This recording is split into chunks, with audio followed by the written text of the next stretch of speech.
Third question में हमसे कहा है कि अभाज्य गुणनखंड विधि द्वारा निम्नलिखित पूर्णांकों के एचसीएफ और एलसीएम ज्ञात कीजिए। ठीक है ना, यहाँ पे 3 पार्ट दिए गए हैं जिनके हमें एचसीएफ और एलसीएम ज्ञात करने हैं अभाज्य गुणनखंड विधि से। ठीक है ना, फर्स्ट और सेकंड क्वेश्चन में भी हमने यही किया है। तो देखो हम यहाँ पे फर्क कितना है इन दोनों क्वेश्चन में, फर्स्ट सेकंड और थर्ड में, कि यहाँ पे 3 संख्याएं दी गई हैं, वहाँ पे अभी तक हम 2 संख्याओं का कर रहे थे। तो देखो यहाँ पे कोई बहुत बड़ी बात नहीं है, जैसे हमने फर्स्ट और सेकंड क्वेश्चन को किया है वैसे ही हम यहाँ पे इस क्वेश्चन को भी करेंगे। ठीक है ना, तो देखो सबसे पहले हम क्या करेंगे, 12 के गुणनखंड कर लेंगे। तो यहाँ पे आ जाएगा 2 गुणे 2 गुणे 3, 2 दूनी 4 3 12। ठीक है ना, 15 के गुणनखंड करेंगे तो हमें मिल जाएगा 3 गुणे 5। ठीक है ना, 3 पचे 15। 21 के हम गुणनखंड करेंगे तो हमें मिल जाएगा 3 गुणे 7, 3 सत्ते 21। ठीक है, ये तो आप समझ ही चुके होंगे, अभी मैं 2 क्वेश्चन करा चुका हूँ।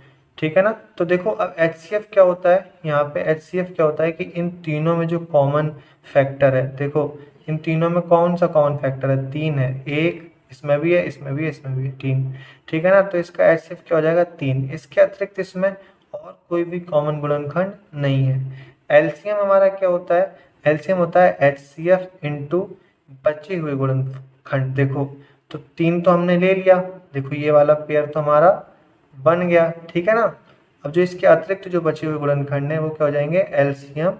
ठीक है ना, और उसमें एचसीएफ से गुणा कर देंगे हम। तो देखो एचसीएफ हमने लिख लिया है, बचे हुए गुणनखंड मतलब 2 दूना 4 इंटू 5 गुणे 7 मतलब 35। ठीक है, तो ये क्या हो जाएगा 3 चौक 12 इंटू 35।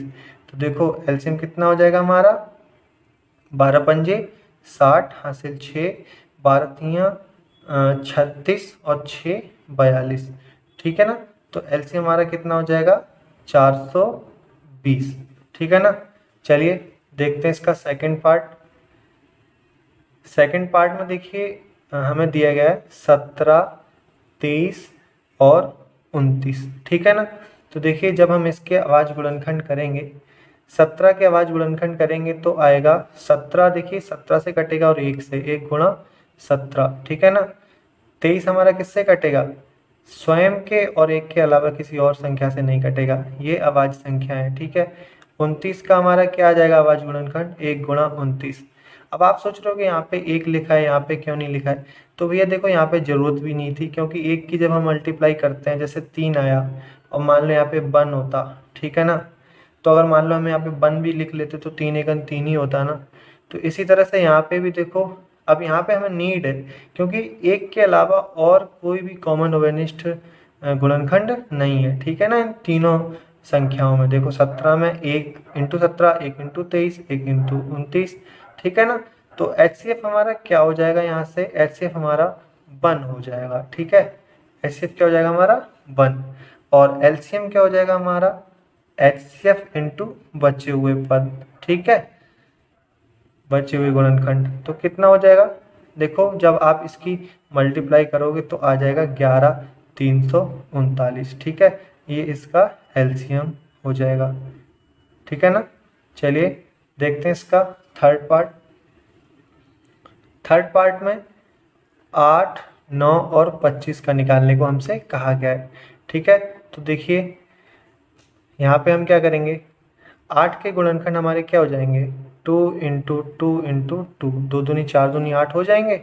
9 के गुणनखंड हमारे क्या हो जाएंगे, 3 इंटू 3। ठीक है, 25 के गुणनखंड हमारे क्या हो जाएंगे, 5 इंटू 5। तो देखिए यहाँ पे भी हमारा एचसीएफ 1 हो जाएगा, क्योंकि इनमें और कोई कॉमन गुणनखंड है ही नहीं। लेकिन भैया देखो 1 तो सब में ही होता है, 8 1 से कट ही जाएगा, 9 1 से कट ही जाएगा। ठीक है, 25 भी 1 से कट ही जाएगा, तो 1 तो हमारा कॉमन हो ही जाएगा।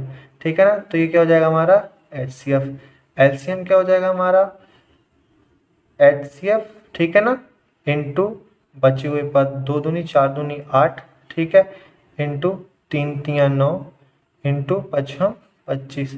तो जब आप इसकी गुणा करोगे तो देखो कितना मिल जाएगा, 9 25 निम्मा कितना होता है, 25 25 छिक्का 150, 25 अट्ठे 200, 25 निम्मा 225 इंटू 8। ठीक है ना, तो ये हो जाएगा देखिए 8 पंजे 40 हासिल 4, 8 दूनी 16 4 20 का 0 हासिल 2, 8 दूनी 16 2 18, ठीक है ना। तो ये क्या हो जाएगा इसका एलसीएम, ठीक है ना। तो देखिए ये हो गया आपका थर्ड पार्ट।